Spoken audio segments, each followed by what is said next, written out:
कोलोसियंस ಕೊಲೊಸ್ಸೆರಿಗೆ ಬರೆದ ಪತ್ರಿಕೆ ಪಹला अध्याय 13 ವಚನ से ದೇವರು ನಮ್ಮನ್ನು ಅಂಧಕಾರದ ದೊರೆತನದಿಂದ ಬಿಡಿಸಿ ಸೈತಾನನ ವಶದಿಂದ ಬಿಡಿಸಿ ದೇವರು ನಮ್ಮನ್ನು ಸೈತಾನನ ವಶದಿಂದ ಬಿಡಿಸಿ ಅಂಧಕಾರದ ದೊರೆತನದಿಂದ ಬಿಡಿಸಿ ತನ್ನ ಪ್ರಿಯ ಕುಮಾರನ ರಾಜ್ಯದೊಳಗೆ ಸೇರಿಸಿದನು. ಆಮೇಲೆ ಸೇರಿರು ಇಲ್ಲ परमेश्वर ने ಆ ಕುಮಾರನಲ್ಲಿ ನಮ್ಮ ಪಾಪಗಳು ಪರಿಹಾರವಾಗಿ ನಮಗೆ ಬಿಡುಗಡೆ ಆಯಿತು. ಹೌದಾ? ಹೌದು, ಹೌದನ್ರಿ. ಆತನು ಅದೃಶ್ಯನಾದ ದೇವರ ಪ್ರತಿರೂಪನು, ಸೃಷ್ಟಿಗೆಲ್ಲ ಜ್ಯೇಷ್ಠ ಪುತ್ರನ ಸ್ಥಾನ ಹೊಂದಿದವನು, ನಮ್ಮಣ್ಣ ಸೃಷ್ಟಿಗೆಲ್ಲ ಜ್ಯೇಷ್ಠ ಪುತ್ರನ ಸ್ಥಾನವನ್ನು ಹೊಂದಿದವನು ಆಗಿದ್ದಾನೆ. ಪ್ರಭು हमारा बड़ा भाई है. वचन कहता है मैंने ಸೃಷ್ಟಿಗೆಲ್ಲ ಜ್ಯೇಷ್ಠ ಪುತ್ರನ ಸ್ಥಾನ ಹೊಂದಿದವನು ಆಗಿದ್ದಾನೆ. ಭೂ ಪರಲೋಕಗಳಲ್ಲಿರುವ ಕಣ್ಣಿಗೆ ಕಾಣುವಂಥದ್ದು, ದೃಶ್ಯ ಅಂತಂದ್ರೆ ಕಣ್ಣಿಗೆ ಕಾಣುವಂಥದ್ದು. ಎಲ್ಲರೂ ಕೇಳ್ತಾ ಇದ್ದೀರಾ? ಸೋ ನೈ ಮಲ್ಕೋಬೇಡ್ರಿ, ಆಕರ್ಸ್ಬೇಡ್ರಿ. ಕಣ್ಣಿಗೆ ಕಾಣುವಂಥದ್ದು, ಕಣ್ಣಿಗೆ ಕಾಣದೇ ಇರುವಂಥದ್ದು ಎಲ್ಲವುಗಳು, ಭೂ ಪರಲೋಕಗಳಲ್ಲಿರುವಂಥ ಕಣ್ಣಿಗೆ ಕಾಣುವಂಥದ್ದು, ಕಣ್ಣಿಗೆ ಕಾಣದೇ ಇರುವಂಥದ್ದು, ಸಿಂಹಾಸನಗಳಾಗಲಿ, ಪ್ರಭುತ್ವಗಳಾಗಲಿ, ದೊರೆಕತನಗಳಾಗಲಿ, ಅಧಿಕಾರಗಳಾಗಲಿ ಆತನಲ್ಲಿ ಸೃಷ್ಟಿಸಲ್ಪಟ್ಟವು. ಕೆಡುಕನನ್ನು ಸೃಷ್ಟಿಸಿದವನೇ ಆತನೇ. ಓದಿದೇವಾ ಹಿಂದೆ? ವಚನ ಹೇಳ್ತೀರಾ ಅಥವಾ ಮರ್ತೀರಿ? ವಚನ ಕೆಡುಕನನ್ನ ಸೃಷ್ಟಿಸಿದವನು ದೇವ್ರೇ. ಮತ್ತೆ ನೋಡ್ಸು ಶಣ್ಯರಾಗ್ರೋಪ. ಯಾಕೆ ನೀವು ತೆಗೆದ್ರೊಳಗೆ ಸೈತಾನ್ ಬಂದು ಹೊಡೆದೋಗ್ಬಿಡ್ತಾನೆ. परमेश्वर का वचन सिखाया किधर है? 54:16 ಅಂಡರ್ಲೈನ್ ಮಾಡಿದ್ಮೇಲೆ ಗೊತ್ತಿಲ್ಲ. ಓಕೆ, ಬೈಬಲ್ ಕಳ್ಕೊಂಡ್ಬಿಟ್ರೆ ಮತ್ತೆ ಎಲ್ಲ ಕಷ್ಟ ಆಗ್ತದ. Let god right it on your tablets. ನಿಮ್ಮ ಹೃದಯದ ಹಲಗೆಯ ಮೇಲೆ, ಹೃದಯ का पटल पर प्रभु लिखता है, उसके लिए ಪ್ರಾರ್ಥನಾ करो. ದೇವರೇ, ನಿನ್ನ ವಚನಗಳು ಯಾವಾಗಲೂ ನನ್ನ ಬಾಯಲ್ಲಿರಬೇಕು. ಆಮೇಲೆ ಭೂ ಪರಲೋಕಗಳಲ್ಲಿರುವ ದೃಶ್ಯ ಅದೃಶ್ಯಗಳು ಎಲ್ಲವೂ, ಸಿಂಹಾಸನಗಳಾಗಲಿ, ಪ್ರಭುತ್ವಗಳಾಗಲಿ, ದೊರೆತನಗಳಾಗಲಿ, ಅಧಿಕಾರಿಗಳಾಗಲಿ ಆತನಲ್ಲಿ ಸೃಷ್ಟಿಸಲ್ಪಟ್ಟವು. ಸರ್ವವು ಆತನ ಮುಖಾಂತರವಾಗಿಯೂ ಆತನಿಗೋಸ್ಕರ सृष्टिसल्पಟ್ಟಿತು. 16वां वचन मराठी में पढ़िएगा. कारण आकाशात व पृथ्वीवरील असलेले, दृश्य व अदृश्य असलेले, राजे, अधिपती, सत्ताधीश किंवा अधिकारी असलेले, ते सर्व त्यांच्यामध्ये उत्पन्न झाले. सर्व त्याच्याद्वारे व त्याच्यासाठी, सर्व त्याच्यासाठी, सर्व त्याच्यासाठी आणि त्याच्याद्वारे. ಆತ ಎಲ್ಲವೂ ಆತನಿಗೋಸ್ಕರ, ಆತನ ಮೂಲಕ ಸೃಷ್ಟಿಸಲ್ಪಟ್ಟಿದೆ. हम भी आए उसमें, हम भी आए या नहीं? हम क्या कर रहे हैं? मैं जब स्कूल में था, 5वीं 6वीं 5th 6th ನಂಗೆ ಸರಿ ಗೊತ್ತಿಲ್ಲ, 5ನೇ 6ನೇದಾಗ ವಯಸ್ಸೆಷ್ಟಿರ್ತದೆ? 17 13 12 13 साल का था. उस समय मेरा सपना था मैं बिजनेसमैन बनूंगा. बिजनेस का स्पेलिंग नहीं मालूम, हमारे घर में किसी ने बिजनेस नहीं किया, लेकिन वो पागलपन था मेरी आशा था.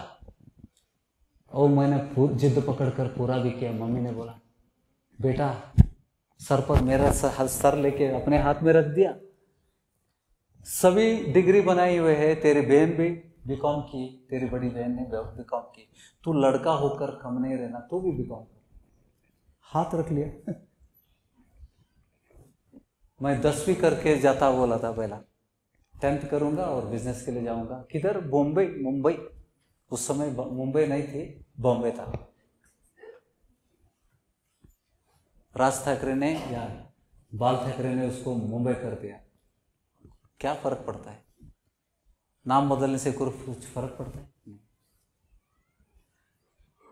सो मम्मी ने मेरे से शपथ ले ली, अगर मैं शपथ तोड़ दूंगा मेरी मम्मी मर जाएगी, ये मेरा विश्वास था। मम्मी ने मेरा हाथ लेकर अपने सर पे रख ली, बीकॉम करेगा बोल, हम बोला हाँ बोला, किया, मम्मी के लिए किया। फिर एग्जाम हो गया, परीक्षा हो गई। I am telling you this is मैं मेरी कहानी नहीं बताना चाहता है, लेकिन किस तरह से डिसीजन लेना है लाइफ में। कभी कभी हमारी चीज़ें, हमारी आशाएं हमको छोड़ना पड़ता है। तो बॉम्बे गए मैं, जाने से पहले मम्मी को बोला मेरा बीकॉम एग्ज़ाम फाइनल है, रिजल्ट 1 महीने के बाद आती है, 2 महीने के बाद आती है। उस समय हाथ से करते थे, कंप्यूटराइज नहीं था। 1985 में तो एग्ज़ाम ख़त्म किया तो मम्मी को बोला मम्मी इजाज़त चाहिए। उसी दिन लास्ट एग्ज़ाम बैठा है, शाम को मैं मम्मी को बोल रहा हूँ मम्मी मेरा एग्ज़ाम ख़त्म हो गया, मैं कल जा रहा हूँ। किधर बेटा? बॉम्बे, शपथ लिया था ना तुमने, बिजनेस के लिए जा रहा है। मेरे लिए 2 दिन रहे, मेरे साथ रहे, क्योंकि वो तैयार नहीं थी। उसको बड़ा बॉम्ब जैसा डाला, मैं जा रहा हूँ। सबसे छोटा बेटा हूँ, 9 बच्चे, 9वां मैं हूँ। 4 बड़े बहनें या 4 बड़े भाई। बहुत भावुक हो गई हूँ, मैं भी भावुक हो गया उसको देखकर। 2 दिन के लिए रिक्वेस्ट किया, ठीक है मम्मी रहता हूँ, तू बोल रही तो ना कैसे बोलूँगा। तो 2 दिन मम्मी के साथ, और मैं बच्चा ही था लास्ट तक। मेरी शादी 30 साल की उम्र है, 30-31 साल में मेरी शादी हो गई। 29 में हुआ था, बम ब्लास्ट में मैं फंस गया। इधर शादी फिक्स हुई, इधर बम ब्लास्ट हो गया। काफी लोगों ने बोला देख लड़की का पाईगुण बोलते हैं ना, कई कालगुण सरी ಇಲ್ಲ ಕಾಣಿಸುತ್ತೆ, ನೋಡಪ್ಪ ಕ್ಯಾನ್ಸಲ್ ಮಾಡ್ತೀಯ ನೋಡಂತೆ। सो 2 दिन मैं मम्मी के साथ रहा। उसके बाद मम्मी ने अपनी वादा नहीं तोड़ा, सर पे अपनी छाती पर पत्थर रख के मुझे भेज दिया। ನೀನು ಮರುಭೂಮಿಗೆ ಏನಂತಾರೆ ಹಿಂದಿ ಒಳಗೆ? रेगिस्तान में तू खेती बनाने वाला इंसान है, तू जिधर जाएगा तेरे लिए जीत होगा। गुस्सा कम कर। गुस्सा बहुत आता था मुझे। माँ पर किसी ने गाली दिया ना, उसको कभी नहीं छोड़ा मैंने। एक को तो जान लेने वाला था, उसने उसके आंखों में उसने मौत देखा। उसने पूछा ये कोलती है नो, मुझे मार देगा क्या? तो इतना डरावन उसका चेहरा था। मृत्यु मैंने उसके जीवन में देखा कि उसको आंखें देखकर मुझे अच्छा नहीं लगा। इतना गुस्सा अच्छा नहीं है, तो छोड़ दिया। तब से मैं शांत हो गया। मम्मी ने एक ही बात बोला था, गुस्सा कम कर, बाकी सब तेरा ठीक है, तुझे कोई नहीं हरा सकता। तू जिधर हाथ डालेगा उधर तो रेगिस्तान में तू काम नहीं करे। ಹೊಲ ಮಾಡ್ತೀನಿ ನೀನು, ಮರುಭೂಮಿಯಲ್ಲಿ ಬೆಳೆ ಬೆಳಿತಿದ್ದೀನಿ ನೀನು, ಹೋಗು ನೀನು ಅಂತೇಳಿ ಆಶೀರ್ವಾದ ಮಾಡಿ ಕಳಿಸಿದ್ರು। मेरी मम्मी आज नहीं है, वो सब मैंने किया जो उसकी आशीष मेरे पीछे थी। ताई आशीर्वाद ನನ್ನ ಹಿಂದಿತ್ತು। बिजनेस मैंने सक्सेसफुल किया। इधर सेवा में आने से पहले भी बिजनेस था मेरा। लेकिन जब ये वचन मिला, सब कुछ उसके लिए और सब कुछ उसके द्वारा, हम सब उसके द्वारा उत्पन्न हुए हैं। ನಾವೆಲ್ಲರೂ ಆತನ ಸೃಷ್ಟಿಯಾಗಿದ್ದೇವೆ। देखो वचन देखो 16ನೇ ವಚನದಲ್ಲಿ, ಭೂ ಪರಲೋಕಗಳಲ್ಲಿರುವ ದೃಶ್ಯ ಅದೃಶ್ಯವಾದವುಗಳೆಲ್ಲವೂ, ಸಿಂಹಾಸನಗಳಾಗಲಿ, ಪ್ರಭುತ್ವಗಳಾಗಲಿ, ದೊರೆತನಗಳಾಗಲಿ, ಅಧಿಕಾರಿಗಳಾಗಲಿ ಆತನಲ್ಲಿ ಸೃಷ್ಟಿಸಿದವು. ಸರ್ವವು ಆತನ ಮುಖಾಂತರವಾಗಿಯೂ ಆತನಿಗೋಸ್ಕರ ಸೃಷ್ಟಿಸಲ್ಪಟ್ಟವು. ಆತನು ಎಲ್ಲಕ್ಕೂ ಮೊದಲು ಇದ್ದವನು। सबसे पहले था, बर्थडे करो यीशु की। प्रभु यीशु सबसे पहले था। 17 वचन कह रहा है, मराठी में पढ़िएगा, मैं पढ़ता हूं हिंदी में। वही सब वस्तुओं में प्रथम है। कौन? ಎಲ್ಲಕ್ಕಿಂತ ಎಲ್ಲ ವಸ್ತು, ಸೃಷ್ಟಿಯ ವಸ್ತುಗಳಲ್ಲಿ ಆತನು ಮೊದಲನೇವನು. ಸೃಷ್ಟಿ ಆಗೋಕ್ಕಿಂತ ಮುಂಚೆ ಆತನೇ ನಮ್ಮನ್ನು ಸೃಷ್ಟಿಸಿದ್ದಾನೆ. ಆತನು ಮೊದಲಕ್ಕಿಂತ ಎಲ್ಲಕ್ಕಿಂತ ಮೊದಲು ಇದ್ದವನು. ಭೂಮಿ ಸ್ಥಾಪನೆ ಆಗೋಕ್ಕಿಂತ ಮುಂಚೆ ಇದ್ದವನು. ಆಕಾಶ ಮಂಡಲ ಆಗೋಕ್ಕಿಂತ ಮುಂಚೆ ಪ್ರಭು ಯೇಸು ಉಸ್ಕೆ ದೌರ ಹಿ ಹುआ है. ಎಲ್ಲಕ್ಕೂ ಮೊದಲು ಇದ್ದವನು ಆತನು, ಸಮಸ್ತಕ್ಕೂ ಆಧಾರಭೂತನು. ಸಭೆ ಎಂಬ ದೇಹಕ್ಕೆ ಆತನು ಶಿರಸ್ಸು. ಸಭೆ ಎಂಬ ದೇಹಕ್ಕೆ ಆತನು ಶಿರಸ್ಸು. वही सब वस्तुओं में प्रथम है और सब वस्तुएं उसी में स्थिर रहती है. वही देह अर्थात, सब उच्चार करो, वही देह अर्थात कलीसिया का स्थिर है. प्रभु यीशु सभा का मस्तक है. ग्रहिस्ता इधरा, तो उसको ही चलाने को देना है ना सभा. सभा का मस्तक कौन है? मैंने मेरे बिजनेस को ठोकर दी. ನನ್ನ ಬಿಸ್ನೆಸ್ಸು ನಾನೇನು ಎಸ್ಟಾಬ್ಲಿಷ್ ಮಾಡಿದ್ದೆ, 28 साल में वो बिजनेस में था. अच्छा ही चल रहा था. लेकिन जब ये वचन मिला, प्रभु तूने मुझे सृष्टि किया तेरे खातिर. सही ना? वचन के अनुसार किसको सृष्टि, किसके लिए सृष्टि किया? मुझे प्रभु ने किसके लिए सृष्टि किया? यारो देवरो यೇಸು ಸ್ವಾಮಿ ನನ್ನನ್ನು ಸೃಷ್ಟಿ ಮಾಡಿದ್ದು ಯಾರಿಗೋಸ್ಕರ? प्रभु के लिए. तो प्रभु से पूछना जरूरी है ना, प्रभु मुझे क्यों सृष्टि किया तूने?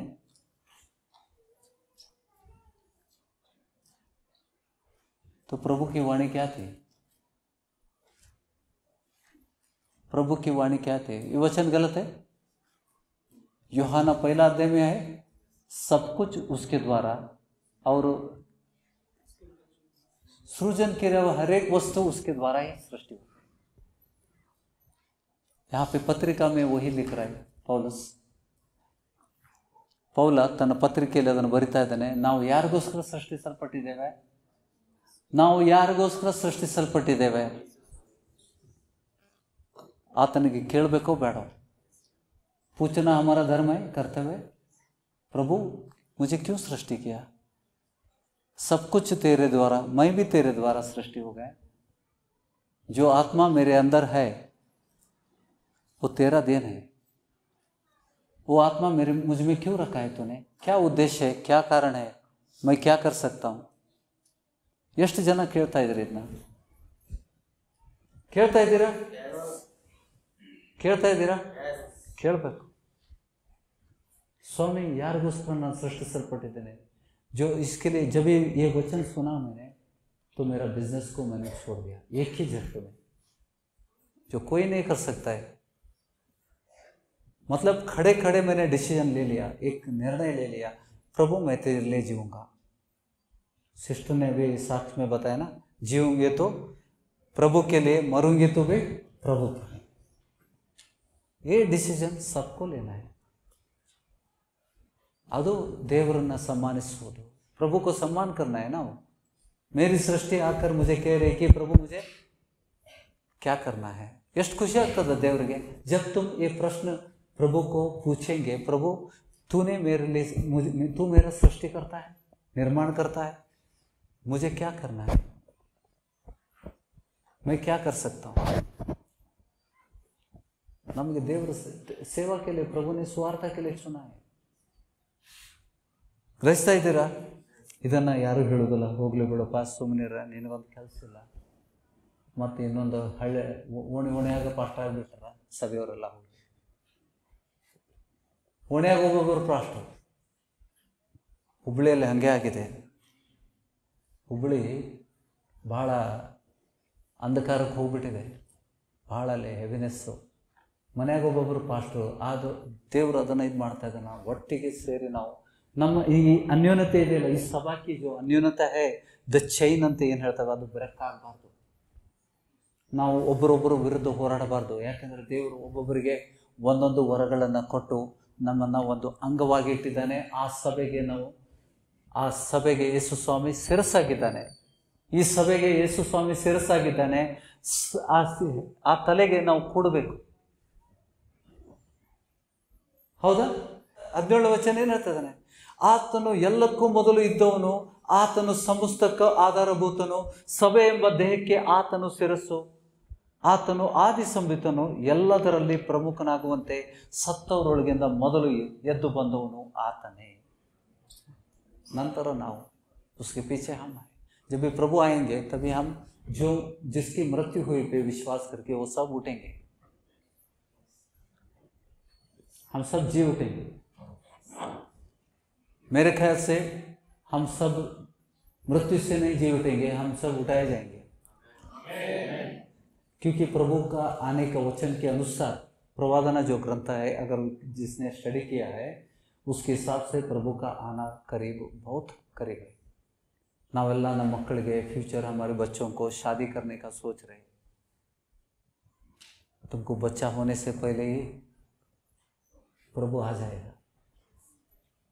बच्चे बड़े होने के लिए देखो कानून अच्छा है, अच्छा हुआ प्रभु ने, नहीं तो बच्चों को बच्चे जब छोटे थे तभी शादी कर देते. वो काल गया अभी. I am thankful to God, I am thankful to the nation. ಈ ದೇಶದ ಒಂದು ಕಾನೂನಿದೆ, 18 साल के कम उम्र बच्चों को शादी करना कानून अपराध है. और 21 साल बच्चों के लिए लगा है. तो इतने साल पहले प्रभु आ जाएगा. ಎಷ್ಟೋ ಜನ ಅಯ್ಯೋ ನನ್ನ ಹುಡುಗಿ ಹುಟ್ಟಿದೆ, उसको सोना करके रखना है, उसको शादी में काम आएगा, हमको वो सब करने की ज़रूरत नहीं, क्योंकि सोना चांदी सब कुछ मेरा है बोलता है प्रभु.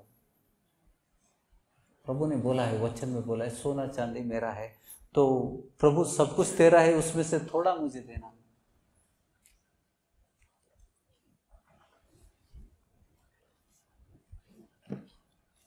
सभे विषयದಲ್ಲಿ ಮಾತಾಡ್ತೇನೆ. प्रभु सभा का मस्तक है, हम उसके अंग है. ಹೌದಾ? ದೇವರ ವಚನ ಹೇಳ್ತದೆ ನೀವು ಅದಕ್ಕೆ ಅಂಗಗಳಾಗಿದ್ದೀರಿ ಅಂತ. ನಾವು ನಿಜವಾದ ಅಂಗಗಳಾಗಿದ್ದೇವಾ? ಕೊರ್ಯಾಕತ್ತಾನಪ್ಪ ಸಭಾಪಾಲಕ ಇವತ್ತು ಕೊರ್ಯಾಕತ್ತಾನ ನಮ್ಗೆ. बिड़ो विचारनोळಗೆಲ್ಲ. काफ़ी लोगों को नहीं समझा जो मराठी है. कोर्याकत्तान मतलब हमारा Marathi help, please help me. दिमाग चाट रहा है. हिंदी में बोलते सभापालक आज नहीं हमको छोड़ेगा, आज हमारा दिमाग चाट के ही भेजेगा. ओके.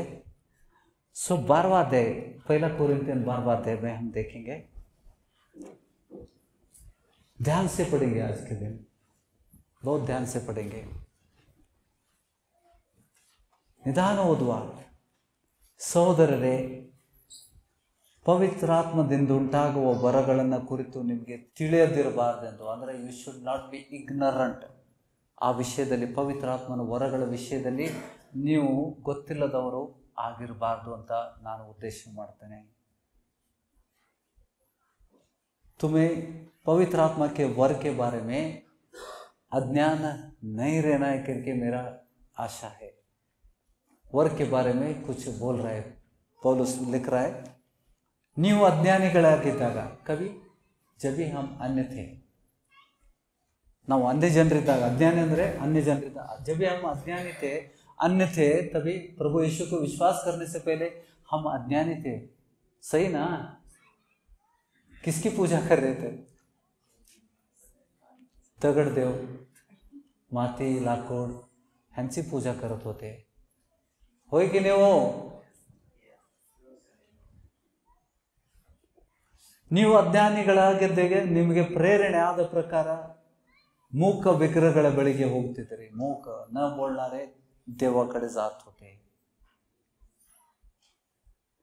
ಎಂದು ಬಲ್ಲಿರಿ. ಹೀಗಿರುವುದರಿಂದ ನಾನು ನಿಮಗೆ ತಿಳಿಸುವುದನ್ನು ಕೇಳಿರಿ.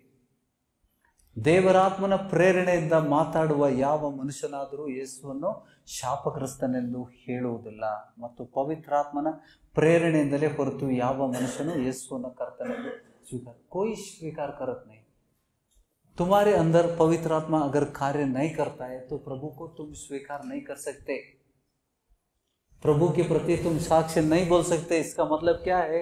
पवित्र आत्मा ने तुमको आत्मा में प्रेरणा किया है, मतलब पवित्र आत्मा ने तुमको छुआ। ಗ್ರಹಿಸ್ತಾ ಇದ್ದೀರಾ? ನೀವೆಲ್ಲ ಇದ್ದೀರಲ್ಲ ಇಲ್ಲಿ, ನೀವಿರ್ಲಿಕ್ಕೆ ಕಾರಣ ಯಾರು? पवित्र आत्मा। पवित्र आत्मा कारण है, इसके लिए तुम यहाँ पे हो। अंधकार की शक्तियों से छुड़ाने वाला कौन है? पवित्र आत्मा। ತಂದೆ ಹೇಳದ ಹೊರತು ಯಾರು ನನ್ನ ಬಳಿಗೆ ಬರುವುದಿಲ್ಲ। जब तक पिता नहीं खींचता, पिता ने हमको खींचा है, हम सबको खींचा है, इसके लिए हम प्रभु में आ गए, प्रभु पर विश्वास कर रहे, प्रभु के वचन पर विश्वास कर रहे। आमीन। चौथा वचन, ವರಗಳಲ್ಲಿ ಬೇರೆ ಬೇರೆ ವಿಧಗಳುಂಟು, ದೇವರಾತ್ಮನು ಒಬ್ಬನೇ। ವರಗಳಲ್ಲಿ ಬೇರೆ ಬೇರೆ ವಿಧಗಳುಂಟು, ದೇವರಾತ್ಮನು ಒಬ್ಬನೇ। ನೋಡಿ, ವರದ ಬಗ್ಗೆ ಮಾತಾಡ್ತಾ ಇದ್ದಾನೆ, ಮತ್ತೆ ಸೇವೆ ಬಗ್ಗೆ ಮಾತಾಡ್ತಾ ಇದ್ದಾನೆ, ಮತ್ತು ಕಾರ್ಯದ, ದೇವರಾಜ್ಯದ ಕಾರ್ಯದ ವಿಷಯದಲ್ಲಿ ಮಾತಾಡ್ತಾ ಇದ್ದಾನೆ ಪೌಲ್। तीन चीजों में बात कर रहे हैं। पहला कोरिन्थियन 12वां अध्याय 4वां वचन, वरदान तो कई प्रकार के हैं परंतु आत्मा एक ही है, पवित्र आत्मा एक ही है, वर अलग अलग है, और सेवा भी कई प्रकार के है। जैसा कोई अपोस्तल, कोई प्रेषित, कोई स्वार्थिक, और सभापालक, और कोई बोधक। 5 सेवाएं हैं। वो सभी सेवा देने वाला कौन है? पवित्र आत्मा। सभा बांधने वाला ही पवित्र आत्मा है। अपने मर्जी से मैं सेवक बनूंगा, मैं सभापालक बनूंगा, मैं प्रवादी बनूंगा, मुझे अपोस्तल बनने का मन है। शक्ति कहां से लाएगा भाई? बाजार में मिलती है क्या?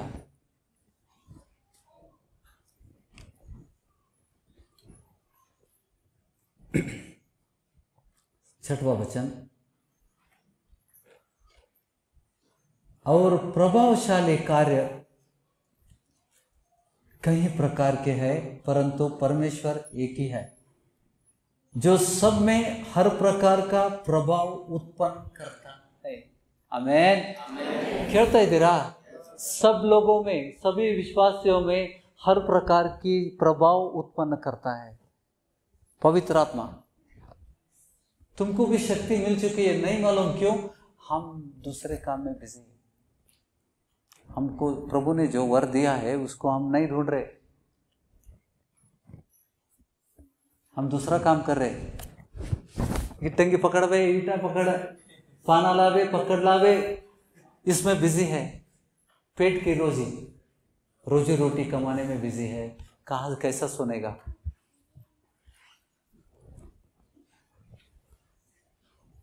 ಅದರ ನಂಬರ್ ಹೇಳ್ತಾರಪ್ಪ, ಪಾನ ಅಂತಂದ್ರೆ 6 ನಂಬರ್ ಪಾನ ಮಾರ್ ದೇತೆ 8 ಧ್ಯಾನ 6 ಬೋಲಾತ। ಭಾಳ ಕೆಟ್ಟ ಕೆಲಸ ಅವ್ರದ್ದು, ಕೇಳಿರೋ ಇಲ್ಲ? ನನ್ನ ಅನುಭವ ಹೇಳತ್ತೇನಪ್ಪ।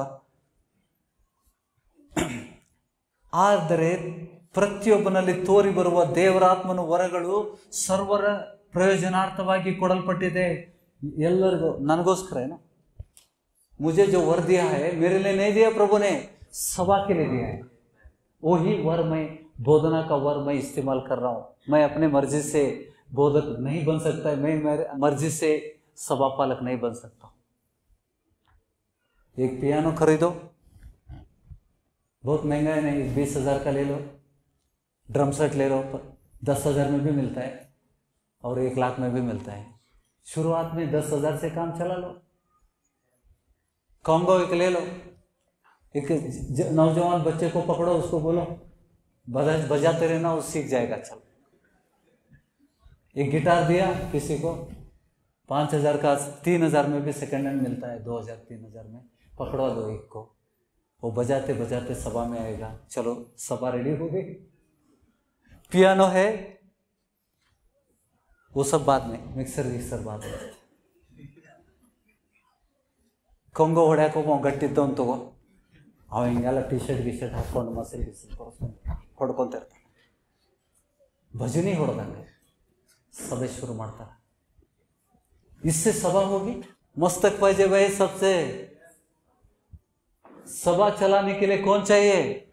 प्रभु यीशु को मस्तक बनाओ उसको. सभा का मस्तक कौन है? प्रभु यीशु है. तो यीशु को कहां से लाएंगे भाई? ये सब खरीदा आपने, ड्रम सेट बना दिया, तुम लास्ट में कोई बजाने वाला भी जाएगा, तुम और तुम्हारी पत्नी रहेगी बजाने के लिए. मी पण वाजवतो, चला माइक पत्नी को चलाओ, बेटी को वर्शिप टीम में लगा दो, चलाओ सभा चलाओ. फैमिली बिजनेस है यार, फैमिली बिजनेस हो गए. समझ गए वचन क्या बोलता है? हम सबको वर दिया गया है ताकि हमारा वर सबके प्रयोजनार्थ, सबको इस्तेमाल करने के लिए. ग्रहिस्ता इधरा 8वां वचन. ಒಬ್ಬನಿಗೆ ದೇವರಾತ್ಮನ ಮೂಲಕ ಜ್ಞಾನವಾಕ್ಯವು, ಒಬ್ಬನಿಗೆ ಆ ಆತ್ಮನಿಗೆ ಅನುಗುಣವಾಗಿ ವಿದ್ಯಾವಾಕ್ಯವು, ಒಬ್ಬನಿಗೆ ಆ ಆತ್ಮನಿಂದಲೇ ನಂಬಿಕೆಯು, ಒಬ್ಬನಿಗೆ ಒಬ್ಬ ಆತ್ಮನಿಂದಲೇ ನಾನಾ ರೋಗಗಳನ್ನು ವಾಸಿ ಮಾಡುವ ವರವು, ಒಬ್ಬನಿಗೆ ಮಹತ್ಕಾರ್ಯಗಳನ್ನು ಮಾಡುವ ವರವು, ಒಬ್ಬನಿಗೆ ಪ್ರವಾದನೆ ವರವು, ಒಬ್ಬನಿಗೆ ಸತ್ಯ ಅಸತ್ಯಗಳನ್ನು ವಿವೇಚಿಸುವ ವರವು, ಒಬ್ಬನಿಗೆ ವಿವಿಧ ವಾಣಿಗಳನ್ನು ಆಡುವ ವರವು, ಒಬ್ಬನಿಗೆ ವಾಣಿಗಳ ಅರ್ಥವನ್ನು ಹೇಳುವ ವರವು ಕೊಡಲ್ಪಟ್ಟಿದೆ. ಈ ವರಗಳೆಲ್ಲ ಆ ಒಬ್ಬ ಆತ್ಮನೇ, ಆ ಪವಿತ್ರಾತ್ಮನೇ ತನ್ನ ಚಿತ್ತಕ್ಕೆ ಬಂದ ಹಾಗೆ ಒಬ್ಬೊಬ್ಬನಿಗೆ ಹಂಚಿಕೊಟ್ಟು ನಡೆಸುತ್ತಾನೆ. ಆಮೇನ್. सभा कैसी बांधी जाती है? कौन बांधता है? पवित्र आत्मा. प्रभु बांधता है.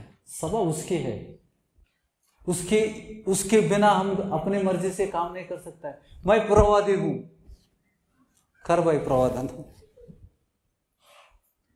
करो भाई, तुम प्रवादी हो, करो प्रवादन करो.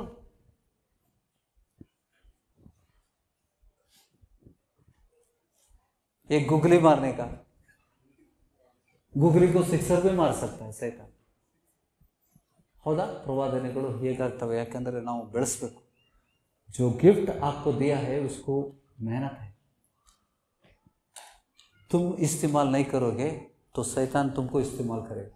तुम परमेश्वर का वर को इस्तेमाल नहीं करोगे. मुझे मालूम ही नहीं था, ये वर मुझ में है, मालूम ही नहीं था. ಗುರುತಿಸ್ಕೋಬೇಕು, ನಾವು ಲಕ್ಷ್ಯ ಬಿಡಬೇಕು. ಅದಕ್ಕೆ ಹೇಳ್ತಾನೆ, ನಾವು ಎಲ್ಲ ಊರ झंझटಲ್ಲಿ ಕರ್ತನ ವಾಣಿ ಎಲ್ಲಿ ಕೇಳ್ತೇವೆ? मैं प्रभु का सेवक हूँ, प्रभु ने मुझे वर दिया है, प्रभु को विश्वास किया है और मैं जाके कांदा बटाटा बेच रहा हूँ. उस मंडी में पवित्र आत्मा का वाणी सुनेगा क्या हमको? ಒಬ್ಬ ಬಂದು ಕೇಳ್ತಾನೆ, ಬಟಾಟೆ ಹೆಂಗ್ರಿ ಅಂತ ತಿಂತೆ, ಅವ್ರು ಕೇಳ್ಬೇಕಾದ್ರೆ ಇನ್ನೊಬ್ಬ ಕಾಂದ ಹೆಂಗ್ರಿ ಅಂತ ಕೇಳ್ತಾನೆ. उल्टा कन्फ्यूजन नಮಗೆ, ಇವ್ರಿಗೆ ಹೇಳ್ಬೇಕಾ ಅವ್ನಿಗೆ ಹೇಳ್ಬೇಕು? तो कांदा जिसने पूछा उसका बटाटे का रेट बताएगा, कांदे वाले को बटाटे का रेट बताएगा. परमेश्वर का वाणी कैसे सुनेंगे? ಹೌದಲ್ಲ? ನಮ್ಮ ಜಂಜಟ್ ಹಂಗಾಗೈತಿ. ಕೆಲವೊಂದು ಕನಸಿನೊಳಗೆ ನಮ್ಮ ಮ್ಯಾನೇಜರ್ ಕರಿತಾನೆ ನಮಗೆ, ಎಲ್ಲಿದೆ ಅಂತ ಎದ್ದು ಕುಂದಿರ್ತೇವೆ. ರಾತ್ರಿ ಮಕ್ಕೊಂಡಾಗೂ ಬರ್ತಾರಲ್ಲ, सपने में भी आता है मैनेजर धमकाने के लिए आपको.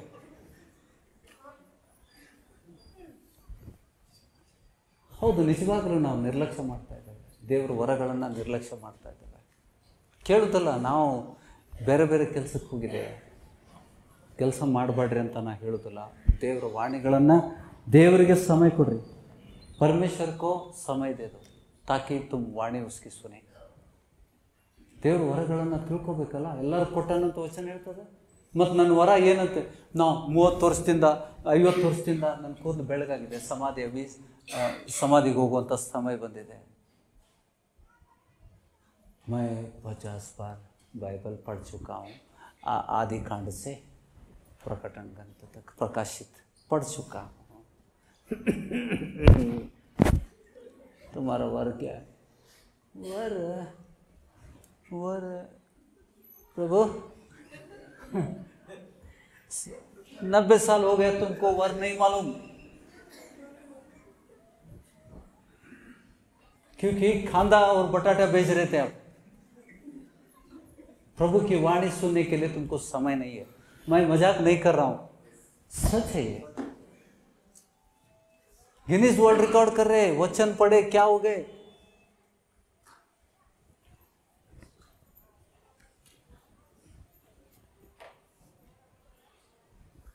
वो इंसान जिसको हम गाड़ी में बिठा के आए थे, परसों उन्होंने माँ को देखने के लिए गए थे। मैं नाम नहीं लेना चाहता उनका नाम। माँ बीमार है, माँ को 90 साल है, इनको 70 साल है। माँ को देखने के लिए गए थे। चलो, उनको लेट हो रही थी, मैंने उनको स्टेशन तक पहुँचाया। फिर वहाँ जाकर बोलने लगे 4 दिन रहे। 4 दिन के बाद उनको मैसेज आया, मुझे मैसेज भेजे, मेरी माँ बहुत बीमार है और मुझे नहीं पहचान रही है और उसका बिस्तर पे सब करती है, वो काम करने के लिए मुझे ताकत नहीं है। सो सेवक से रिक्वेस्ट कर रहे, प्रभु से प्रार्थना करो मेरी माँ को उठा लो।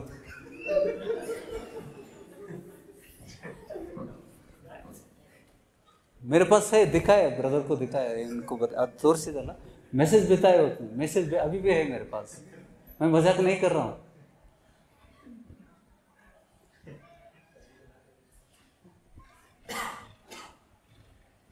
साठ 65 टाइम्स वचन पढ़े हैं। ये खुद बिस्तर पे है। हम उनको प्रार्थना करने के लिए गए थे, बीमार थे। प्रार्थना किया, प्रबल रीति से, ब्रदर भी थे, प्रबल रीति से प्रभु ने उनको छुआ उस दिन। फिर स्टेशन जाके उनको छोड़े हैं।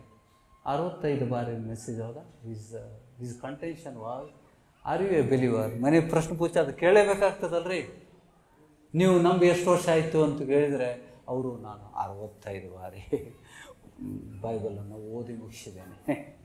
ಮತ್ತು ಹಿಂಗ್ಯಾಕೆ ಬಿದ್ದೆಪ್ಪ? ನೀನು देव बिड़सಬೇಕಾಗಿತ್ತು, लोगों को चंगाई करना था, तेरा मम्मी को प्रार्थना किए तो मुर्दा है, तू भी जिएगी। तू अपनी माँ के लिए प्रार्थना करने का छोड़कर सेवक से पूछ रहा है, मैं उसकी बात मानो? प्रभु उठा ले उसको।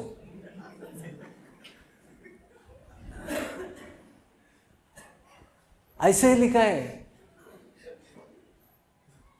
सेवक से रिक्वेस्ट कर रहे, मुझसे रिक्वेस्ट कर रहे, मेरी माँ को उठा ले, क्योंकि वो सब बेड पे कर रही है, मैं नहीं कर सकता, इसके लिए उठा ले। बहुत गंभीर मामला है। हंसने की हंसी आती है, सही है, लेकिन कहाँ है हमारे आत्मिक जीवन? ನಮ್ಮ ಆತ್ಮಿಕ ಜೀವನಗಳು ಏನಾಗಿದ್ದಾವೆ? ನನ್ನ ತಾಯಿಗೆ ಎತ್ಕೊ ಅಂತ ಹೇಳ್ತಾ ಇದ್ದಾರೆ, ಪ್ರೇಯರ್ ಮಾಡು. ಏನಂತ ಪ್ರೇಯರ್ ರಿಕ್ವೆಸ್ಟ್ ಏನಂತಂದರೆ, ಮಾಡುವ ಸಭೆಯಲ್ಲಿ ಸಭೆಯವ್ರು ಸೇರ್ಕೊಂಡು ಮಾಡಬೇಕಾ? ನಿನಗೆ ಮಾಡೋಕ್ಕಾಗೋಲ್ತು ತಾಯಿದು ಸೇವೆ ಮಾಡಲಿಕ್ಕೆ, एक मार्ग प्रभु ने बनाया, सेवा कर। ये बहुत सभाओं का हालत है, बहुत सी सभा के लोगों की हालत है ये। हंसने वाली बात नहीं है, हम उधर नहीं जाना।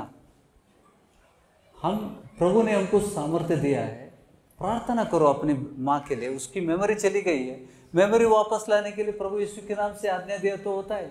हमने कभी शैतान ने नहीं छुड़ाया, ऐसा काम नहीं किया। और गोली पे ये खुद गोली खाते हैं, तो उनको वचन भी दिया मैंने, वचन प्रभु चाहिए, गोली चाहिए बोलते, तो उनको ऐसा प्रश्न क्यों करते हैं आप? गोली चाहिए, प्रभु चाहिए, प्रश्न किया तो पूछ रहे कि ऐसा प्रश्न तुम क्यों कर रहे हो? दुविधा में डाल रहे हो, मुझे मजबूर कर रहे हो। यार ಬೇಕ್ರೆ ಔಷಧಿ ಬೇಕಾ, ಗುಳಿಗೆ ಬೇಕಾ, ಯೇಸು ಸ್ವಾಮಿ ಬೇಕು? ಯೇಸು ಸ್ವಾಮಿ ಇದ್ರೆ ಔಷಧಿ ಬೇಕಾಗಿಲ್ಲ। ಇದನ್ನು ಯಾರೂ ಹೇಳ್ತಾ ಇಲ್ಲ, कोई सभा में बोलता है नहीं, तुम्हारी सभा में जादू कर रहे। ಹೌದಲ್ಲ? ನಿಮ್ಮ ಸಭೆಯಲ್ಲಿ ಜಾದೂ ಮಾಡ್ತಾರೆ।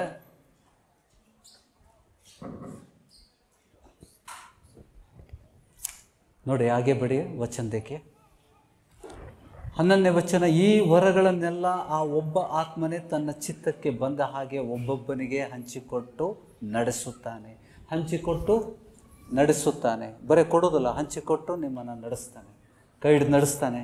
ಹೇಗೆ ದೇಹವು ಒಂದೇ ಆಗಿದ್ದರೂ ಅದಕ್ಕಿರುವ ಅಂಗಗಳು ಅನೇಕವಾಗಿಯೋ ಅಂದರೆ ಈ ಶರೀರಕ್ಕೆ ಸೂಚನೆ ಮಾಡ್ತಾನೆ. देखो हमारा शरीर है, हमको सर भी है, कान भी है, ಇವೆಲ್ಲ ಅಂಗಗಳು कान है, नाक है, आंखें है, मुंह है.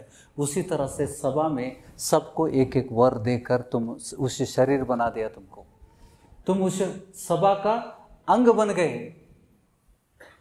सच में अभी बताओ तुम कौन हो? कान है क्या? नाक है? सभा के अंग बन गए तो वर क्या है तुम्हारा?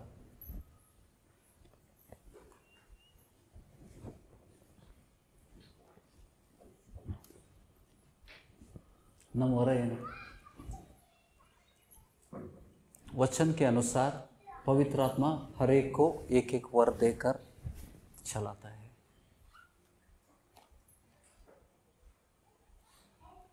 ಐವತ್ತು ವರ್ಷ ಸಭೆಯಲ್ಲಿ ಇದ್ಕೊಂಡು ನನ್ನ ವರ ಗೊತ್ತಿಲ್ಲ ಅಂದರೆ ನಾಚಿಕೆ ಪಡೆಯುವಂಥದ್ದಲ್ಲ. ಹೌದಾ ಅಲ್ಲ ರೀ? हमारा वर को हमको जानना है, हमारा वर को हमको जानना है. ಹೌದ್ರಿ? ವರ ಕೇಳಿದರೆ ಹೇಳಬೇಕಲ್ಲ, ಪಟ್ಟಂತ ಎದ್ದು ಹೇಳಬೇಕು. ನಿನ್ನ ವರ ಏನಂತ, ವಾಟ್ ಈಸ್ ಯುವರ್ ಗಿಫ್ಟ್ ಅಂತಂದರೆ ಒಬ್ಬನ ಅಪೋಸ್ತಲ್ ಅಂದ್ಬಿಟ್ಟ. ವಿಚಾರ ಮಾಡಿದೆ, ಮತ್ತು ಏನೇನು ಮಾಡ್ತೀರಿ? ಬಾಯಿ ಕಟ್ಟದಂಗೆ ಆಯಿತು. ಸೇವಕರು, ನಾನು ಅಪೋಸ್ತಲ. ಎಷ್ಟು ಸಭೆಯನ್ನು ಕಟ್ಟಿದ್ದೀರಿ? ಒಂದರೊಳಗೆ ಒದ್ದಾಡಾಗ್ತೀನಿ ರೀ. 15 ವರ್ಷ ಹಿಂದೆ ನಾನು ನಡೆಸ್ತಾ ಇದ್ದೆ. ಶುರು ಮಾಡಿದಾಗ ಇಬ್ಬರೇ ಇದ್ದರು, ಆಮೇಲೆ 20 ಆದರು. 20ರಿಂದ ಈಗ ನನ್ನ ಕುಟುಂಬ ಮಾತ್ರ ಉಳಿದಿದ್ರಿ. ನನ್ನ ಹೆಂಡತಿ, ನನ್ನ अचीवमेंटो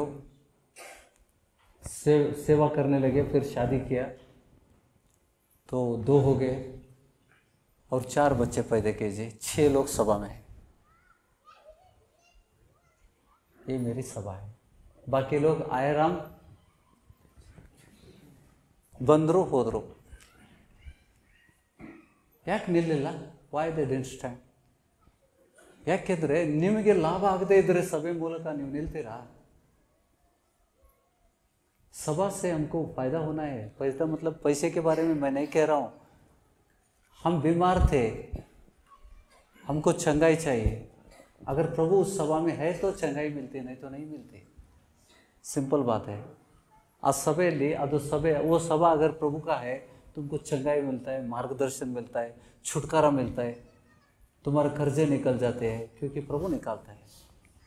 ಹೌದಾ? ಸೈತಾನನ ಹಾಕಿದಂಥ ನೊಗವನ್ನು ಮುರಿಯುವುದು ಯಾರು? ಆತನ ಅಭಿಷೇಕ. ದೇವರು ಮಾಡಿದಂಥ ಅಭಿಷೇಕ ಸೈತಾನನ ನೊಗವನ್ನು ಮುರಿತದ. ಇದನ್ನು ವಚನದಲ್ಲಿ ಕೊಟ್ಟಿದ್ದೀವಲ್ಲ, ಯೆಶಾಯ 10:27. ನೋಡಿ, ಗಂಭೀರ ವಿಷಯ. तुम सोच लो, मैंने प्रश्न तुम्हारे सामने रखा है. ಈ ಸಭೆಗೆ ನೀವು ಯಾವ ಅಂಗಗಳಾಗಿದ್ದೀರಿ? ಉತ್ತರ ಬರಿತೀರಾ? ಎಷ್ಟು ಸಮಯ ಬೇಕು? ಈ ಸಭೆಗೆ ನೀವು ಅಂಗಗಳಾಗಿದ್ದೀರಾ ಮತ್ತು ನಿಮ್ಮ ವರ.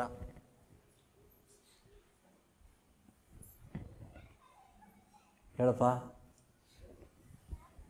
ಇನ್ನು ಎಷ್ಟು ಸಮಯ ಬೇಕು? ಗಂಭೀರವಾದಂಥ ವಿಷಯಗಳು. ನಾವು ಮೋಸ ಹೋಗಬಾರ್ದು. ನಾವೇನು ನಕ್ಕಿದ್ದೇವೆ, ನಾವು ನಾಳೆ ನಮ್ಮ ಬಗ್ಗೆ ಇನ್ನೊಬ್ರು ನಗಬಾರ್ದು. ಇಲ್ಲಾಂದ್ರೆ ನಾವು ಹಂಗೆ ಹೇಳ್ಬೇಕಾಕೈತಿ, ಪಾಸ್ಟ್ರೆ ಪ್ರೇಯರ್ ಮಾಡಿರಿ, ನನ್ನ ಕಾಳಜಿ ಮಾಡೋಕ್ಕಾಗೋಲ್ತ ಅವ್ರನ್ನ ಎತ್ಕೊಂಡ್ಬಿಡು ಅಂತೇಳಿ.